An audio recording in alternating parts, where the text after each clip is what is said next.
Assalamualaikum warahmatullahi wabarakatuh. Perkenalkan, nama saya M. Yazid dengan NIM 200512040119 dari kelas TIA 2020. Di sini saya akan mempresentasikan tentang standarisasi jaringan. Untuk menempuh tugas jaringan komputer dengan dosen pengampu Pak Agus Prianto, STMKOM. Standarisasi jaringan.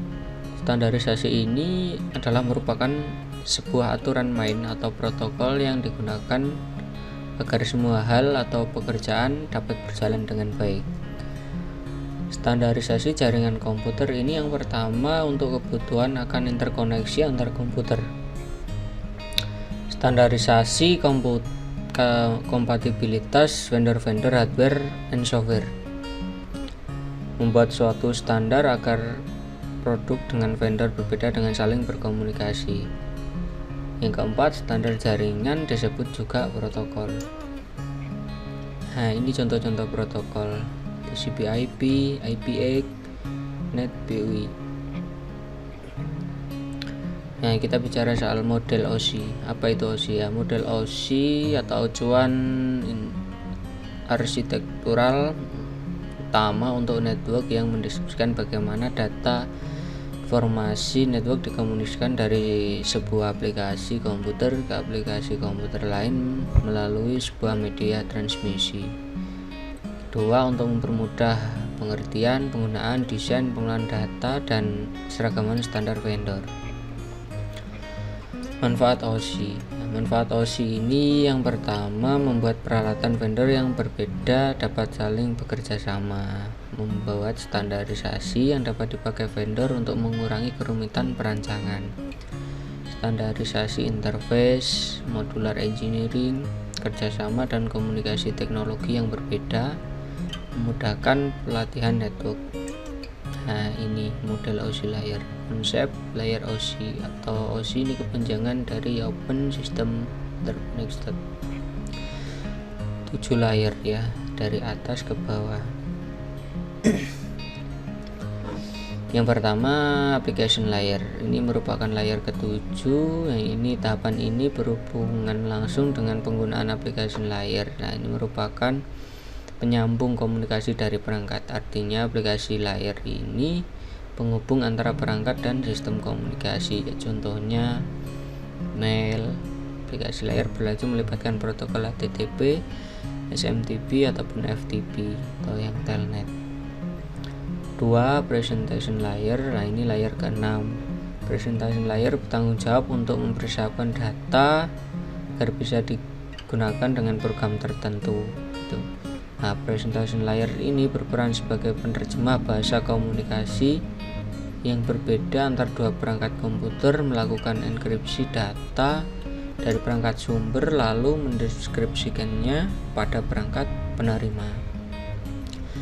Yang ketiga, session layer atau layer ke-5. Durasi waktu yang diperlukan untuk berkomunikasi disebut session atau sesi ya.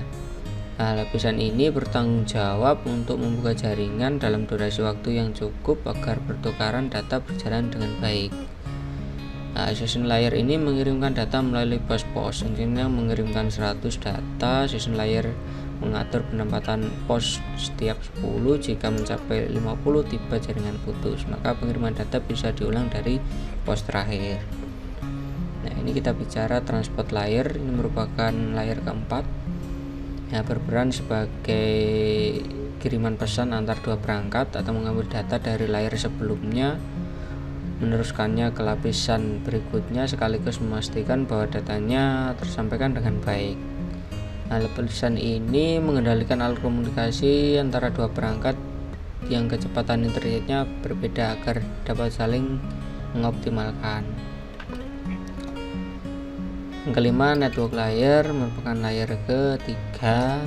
Nah, ini network berarti jaringan. Nah, dalam hal ini network layer berperan sebagai jalur atau fasilitas proses pertukaran informasi antara dua jaringan yang berbeda. Network layer tidak perlu pada komunikasi perangkat di jaringan yang sama. Nah, network layer ini mencari jalur komunikasi terbaik atau melalui routing gitu.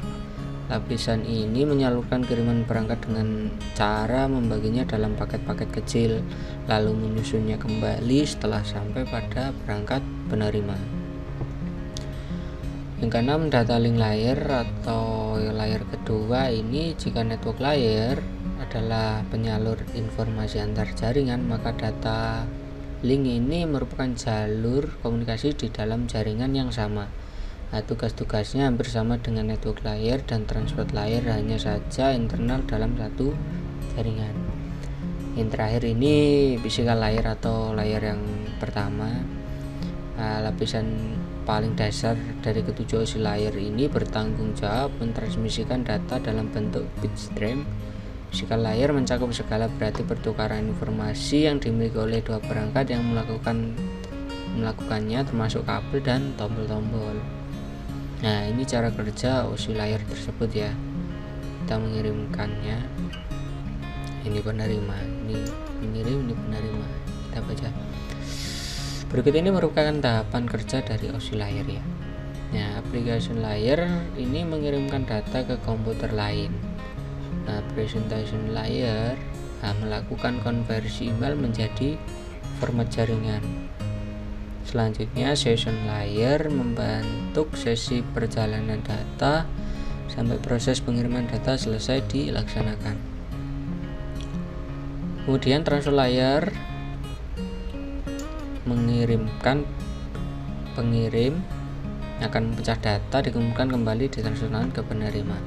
Setelah itu, network layer akan membuat sebuah alamat dan menuntun data sampai ke tujuan. Nah, tugas data link ini membentuk data menjadi frame dan alamat fisik.